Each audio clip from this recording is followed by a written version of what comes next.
নিরামিষ দিনে ভাবছেন কি রান্না করবেন, কি খাবেন? তাহলে সেদিন বন্ধুরা এই রেসিপিটা ট্রাই করতে পারেন। কম তেল মশলা দিয়ে তৈরি হলেও খেতে কিন্তু খুবই সুস্বাদু হয়। নমস্কার বন্ধুরা, মনের মতো রান্নাতে সবাইকে স্বাগত জানাই। আজকে আবারও একটা রেসিপি নিয়ে চলে এসেছি আপনাদের কাছে। আর আজকে আমাদের রেসিপি ঝিঙে আলু ও বড়ার ঝোল। আমি এই রেসিপিটা কিভাবে তৈরি করলাম আপনারা প্রথম থেকে শেষ পর্যন্ত ভিডিওটা স্কিপ না করে দেখতে থাকুন। ঝিঙে আলু ও বড়া দিয়ে ঝোল করার জন্য আমি এখানে 500 গ্রাম ঝিঙে নিয়ে নিয়েছি। ঝিঙেগুলোকে আমি এইরকম মিডিয়াম সাইজ করে কেটে নিয়েছি। আর ঝিঙেগুলোর গায়ে যে খোসাটা থাকে সেটা আমি খুব পাতলা করে ছিলে নিয়েছি। আর নিয়েছি আলু। যেহেতু আমি এখানে ঝিঙে আর আলুর ঝোলে বড়া দেবো, তাই আমি এখানে 100 গ্রাম ছোলার ডাল ভিজিয়ে নিয়েছিলাম প্রায় 2-3 ঘন্টা আগে থেকে। তো আপনারাও যখন বড়া বানাবেন আপনারা যে কোনো ডাল নিয়ে বানিয়ে নিতে পারেন, তবে 2-3 ঘন্টা আগে থেকে ভিজিয়ে নেবেন। এবারে একটা মিক্সির জার নিয়ে নিয়েছি, তাতে দিচ্ছি 1/2 ইঞ্চি পরিমাণ আদা কুচি, 3 পিস কাঁচা লঙ্কা আর দিচ্ছি 1/2 চামচ মৌরি। এবারে এই সমস্ত উপকরণগুলোকে আমি জল ছাড়া পেস্ট করে আনব। দেখুন সমস্ত উপকরণগুলোকে জল ছাড়াই আমি মিক্সিতে ঘুরিয়ে নিয়ে চলে এসেছি। এবারে এর মধ্যে আমি এখানে দিয়ে দেবো ছোলার ডালগুলো। দেখুন বন্ধুরা, মিক্সি জারের মধ্যে ছোলার ডালগুলো আমি দিয়ে নিয়েছি। তো এবারে মিহি করে একটা পেস্ট করে নেব। আপনারা চেষ্টা করবেন এখানে জল ছাড়াই মিহি করে পেস্ট করে নেওয়ার। আর যদি দেখেন যে জল ছাড়া মিহিভাবে পেস্ট হচ্ছে না, তাহলে এখানে একদম অল্প পরিমাণে জল দিয়ে মিহি করে পেস্ট করে নেবেন। দেখুন বন্ধুরা, ছোলার ডালটাকে আমি এইভাবে মিহি করে পেস্ট করে নিয়ে চলে এসেছি। এবারে আমি এর মধ্যে দিয়ে দেব পরিমাণ মতন লবণ, দেবো পরিমাণ মতন চিনি আর দেবো অল্প কিছুটা পরিমাণে হলুদ গুঁড়ো। এবারে সব কিছুকে ভালো করে মিশিয়ে দেবো। মিশিয়ে দিয়ে এইভাবে একটু ভালো করে ফেটিয়ে নিতে হবে। আপনারা এই ডালটা বাটার সময় অবশ্যই মনে করে খেয়াল করবেন যে ডালটা বাটার সময় যতটা সম্ভব জলটা না দেওয়ার। আর যদি দেখেন যে একদম মিহি হচ্ছে না, তাহলে অল্প পরিমাণে প্রায় 1 থেকে 2 টেবিল চামচ জল দিয়ে ডালটাকে পেস্ট করে নেবেন। দেখুন বন্ধুরা, ডালটাকে প্রায় 1 থেকে 2 মিনিট ধরে আমি ভালো করে ফেটিয়ে নিয়েছি। এবারে ডালটাকে রেখে দেবো। এবারে একটা পেস্ট করে নেবো। তার জন্য দিয়ে দিচ্ছি মিক্সি জারের মধ্যে 4 পিস কাঁচা লঙ্কা, 1 পিস টমেটো কুচি দিয়ে এবারে খুব ভালো করে একটা মিহি করে পেস্ট করে নেব।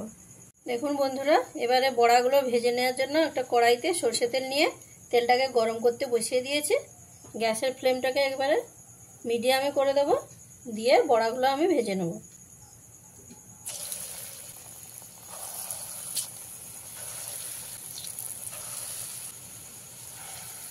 ডালটা বাটার সময় যদি আপনারা এখানে বেশি জল দিয়ে দেন, তাহলে এই বড়াটা ভাজার সময় তেলে দেওয়ার সাথে সাথে কিন্তু মেলিয়ে ছড়িয়ে যেত, এইভাবে গোটা গোটা থাকতো না। আর সেই বড়াগুলো যখন ঝোলে দেবেন পুরো গলে যেত, তখন সেই বড়াগুলো খেতে ভালো লাগতো না। তাই যখন বাটবেন অল্প জল দিয়ে বেটে নেবেন। বড়াগুলোকে তো তেলের মধ্যে দিয়ে দিয়েছি। এবারে সাথে সাথে কিন্তু নাড়া যাবে না, কিছু সময় ওয়েট করতে হবে, তারপরে নাড়াচাড়া করতে হবে। দেখুন বন্ধুরা, বড়াগুলো দিয়ে কিছু সময় ভেজে নিয়েছি। দেখুন হালকা হালকা লালচে কালার চলে এসছে। এবারে আমি নাড়াচাড়া করে উল্টে পাল্টে খুব ভালো করে লাল লাল করে ভেজে নেব। এখানে আপনারা বড়াটা দেওয়ার সাথে সাথে যদি নাড়াচাড়া করতে যান, তাহলে কড়াইয়ের মধ্যে লেগে যেতে পারে। এইভাবে একটু লালচে করে ভেজে নেব। দেখুন বন্ধুরা, বড়াগুলো আমার লালচে করে ভাজা হয়ে গেছে। আমি এবারে নামিয়ে নিচ্ছি।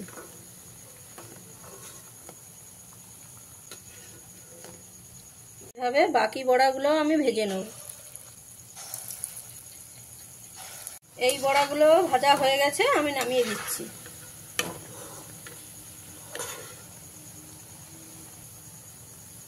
এবারে আলুগুলো ভেজে নেব।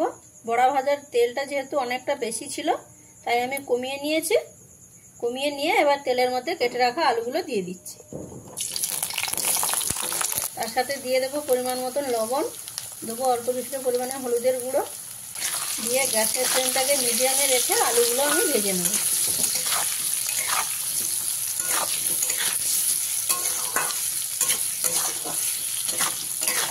গ্যাসের ফ্লেমটাকে মিডিয়ামে রেখে আলুগুলোকে কিছু সময় আমি ভেজে নিয়েছি। দেখুন হালকা লালচে কালার চলে এসছে।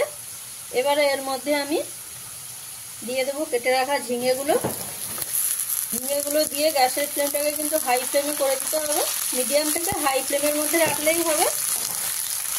এবারে আলু আর ঝিঙেটাকে আবারও ভালো করে ভেজে নেব। ঝিঙেটা দেওয়ার পরে যদি গ্যাসের ফ্লেমটাকে লো করে দেন তাহলে ঝিঙে থেকে জল ছেড়ে দেবে, তখন সবজিগুলো ভালো করে ভাজা যাবে না, আবার মশলাটাও ভালো করে কষানো যাবে না। তাই আপনারা গ্যাসের ফ্লেমটাকে মিডিয়াম থেকে হাইয়ের মধ্যে রেখে ভেজে নিতে হবে। টমেটো আর কাঁচা লঙ্কার পেস্টটাকে একটা বাটির মধ্যে ঢেলে নিয়েছি।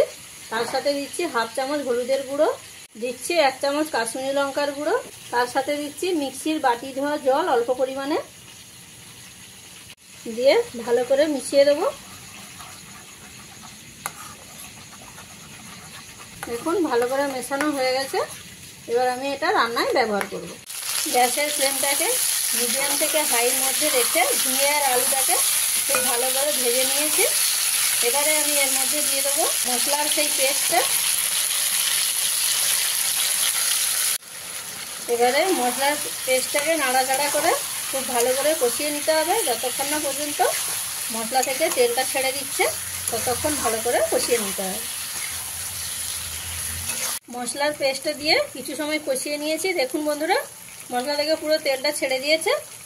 এবারে আমি এর মধ্যে দিয়ে দিচ্ছি জল।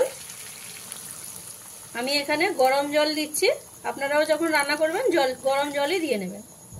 এখানে জলের পরিমাণটা একটু বেশিই রাখতে হবে, কারণ আমি এখানে বড়া দেবো, বড়াটা অনেকটাই জল টেনে নেবে, তাই এখানে একটু বেশি পরিমাণেই গরম জলটা দিয়ে নেবে। দেখুন ভালো করে মেশানো হয়ে গেছে। এবারে আমি কিছু সময় ফুটিয়ে নেব। গ্যাসের ফ্লেমটাকে মিডিয়ামে করে দিলাম। বন্ধুরা, গ্রেভিটা ভালোভাবে ফুটে গেছে। এবারে দিয়ে দিচ্ছি পরিমাণ মতন লবণ, দিচ্ছি একদম অল্প পরিমাণে চিনি, যেহেতু টমেটো দেওয়া আছে তাই অল্প পরিমাণে চিনিটা দিয়ে নিলাম। দিয়ে ভালো করে একবার মিশিয়ে দেবো। এবারে দিয়ে দিচ্ছি ভেজে রাখা বড়াগুলো দিয়ে ভালো করে একবার মিশিয়ে দেবো। মিশিয়ে দিয়ে 2 থেকে 3 মিনিট আমি ফুটিয়ে নেব।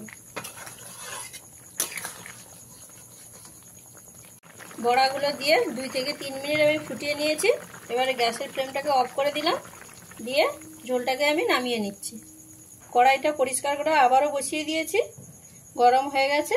দিয়ে দিচ্ছি সরষে তেল। তেলটা গরম হয়ে গেলে দিয়ে দিচ্ছি ফোড়নে 2টো শুকনো লঙ্কা, একটা তেজপাতা এইভাবে ছিঁড়ে নিয়ে, আর দিচ্ছি হাফ চামচেরও কম 5 ফোড়ন, আর দিচ্ছি অল্প পরিমাণে মৌরি। দিয়ে ফোড়নটা ভাজা করে নিতে হবে। দেখুন বন্ধুরা, ফোড়নটা ভালোভাবে ভাজা হয়ে গেছে। এবারে আগে থেকে বানিয়ে রাখা ঝোলটা দিয়ে দিচ্ছি। ঝোলটা দেওয়ার পরে আর খুব বেশি ফোটাবো না, অল্প একটু ফুটে উঠলেই নামিয়ে দেবো। তাহলে বন্ধুরা, কেমন লাগলো আমার এই রেসিপিটা অবশ্যই কিন্তু কমেন্ট করে জানাবেন, আর একটা লাইক করবেন এবং শেয়ার করে দেবেন। আর নতুন বন্ধু হয়ে থাকলে চ্যানেলটাকে সাবস্ক্রাইব করে আমার পাশে থাকবেন। এই রকম রেসিপি দিয়ে গরম গরম ভাতের সাথে খেতে খুবই ভালো লাগে। তাই বন্ধুরা, অনুরোধ রইল আপনাদের কাছে, এই রেসিপিটা একবার হলেও বানিয়ে নেবেন, খেতে কিন্তু খুবই ভালো লাগে। গরম ভাতের সাথে পুরো জমে যায় বন্ধুরা। দেখুন বন্ধুরা, ঝোলটা ভালোভাবে ফুটে গেছে। আমি এবারে ঝোলটাকে নামিয়ে দিচ্ছি। তাহলে বন্ধুরা, আপনাদের সাথে দেখা হচ্ছে নতুন একটা রেসিপির সঙ্গে পরের ভিডিওতে। ততক্ষণ আপনারা ভালো থাকুন, সুস্থ থাকুন।